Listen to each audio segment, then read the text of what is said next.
Thank you. We're going to move on to policing and public safety. And our first question comes from former mayoral candidate Andy Rougeot, who placed fourth in the April election. Denver saw almost a tripling of murders in the past 10 years. We're one of the car theft capitals of the country.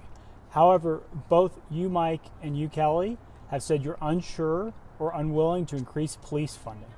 Will you commit to increasing funding for police and increasing the number of police officers above our budgeted strength? And Kelly, we'll let you go first. Yeah, my focus, and good to hear from you, Andy. My focus on this is we have an authorized strength of 1,600 today, and we're about 150 officers still short. I attended the academy graduation of 37. This was about a month ago, and I've met with the new academy class, which has about 57 officers in it. We're building, but I'm going to guess we're still going to be about 100 short even with that.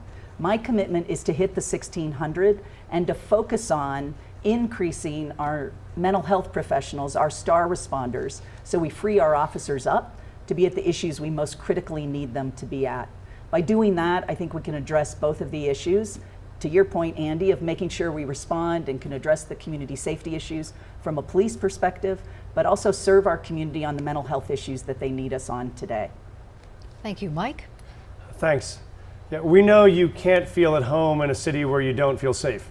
And if you ever had the experience of walking out the front of your house to your car being stolen, or coming home to your house being robbed, or having to sit at your kitchen table and talk to your kids about their fears of school shootings, you know how real that is. And so I do believe to take this on, it's going to require more officers and more first responders. That's why I've committed to putting 200 more first responders onto the street. That would include both officers, would include mental health workers, and would include paramedics and EMTs. But it also means deploying them to a different kind of job. It means recruiting those people from the communities that they serve, so they represent the neighborhoods that they're going to serve. It means training them differently to have them be able to be expert in how to build relationships and de-escalate conflict.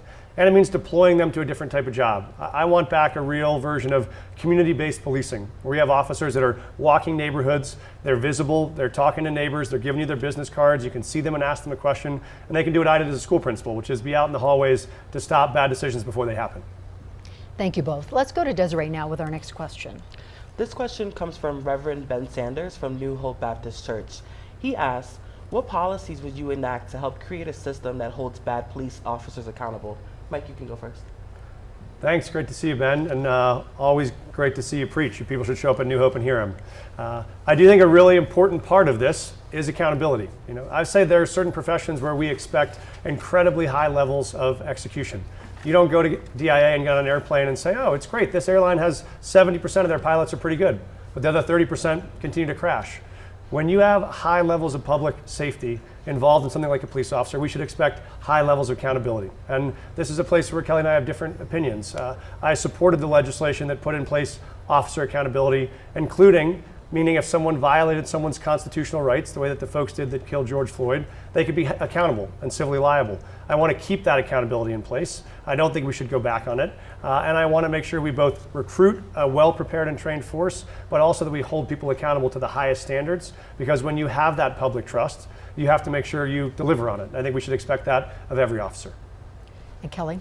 Yeah, let me first say, Mike, that's a misrepresentation. I do support that legislation. And to the question, let me focus on, I've been endorsed by the almost 1,500 police officers who serve our city every single day, and by the Greater Denver Ministerial Alliance, representing over 40 Black churches. I appreciate this question because I think this is exactly what the next mayor has to do, is bring our community together to address these kinds of issues, where we prove we're capable of holding our officers accountable and at the same time supporting them. And there is no relationship in our life where both of those things don't have to be true. I would use the Office of the Independent Monitor to help do this work, which is already in place and established. We also have a director of the Department of Safety who's a civilian who oversees some of this work. But just as importantly to me is, I'll focus on changing our police department and the culture, becoming more transparent, so we can gain trust with community and also ensure we're getting constant feedback to improve our service. All right, Joe has our last question on this topic. You both have discussed that by the time a crime happens, the mayor has already failed their constituents. What would be your focus when it comes to crime prevention, and how can a mayor effectively prevent crime? Kelly? Thanks, Joe. This is a space that comes from some experience when I was John Hickenlooper's chief of staff when he was mayor. And the chief of police came to me one May with concerns about we were seeing a rise in violence among our youth. And instead of simply adding officers, what we did is, for the first time in Denver's history, we opened our rec centers for free. And what we saw that summer is we saw both our kids as victims of crime, but also committing crime, both went down. To this day, our rec centers are free. What you'll see is every single member of my cabinet focus on what they control in terms of the drivers of crime. And we know what they are. Stable housing, so we'll focus on making sure our families are in stable housing. We'll focus on access to economic opportunity through our Department of Economic Development. We'll focus on making sure our kids have recreational opportunities, are forming relationship with peers and adults. We'll focus on supporting Denver Public Schools to deliver the education that gives our kids hope and a possible future. Those are the things that will reduce crime in our city. Thank you, Mike. I think that's important.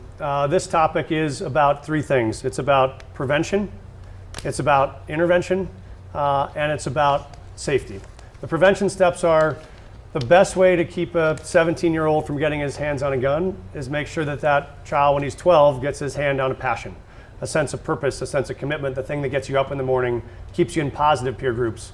And for me, that's why I would support expanding a program we established that would allow kids to get access to after school and summer school programming in areas of their passion, whether it's arts, whether it's athletics, whether it's science, whether it's math.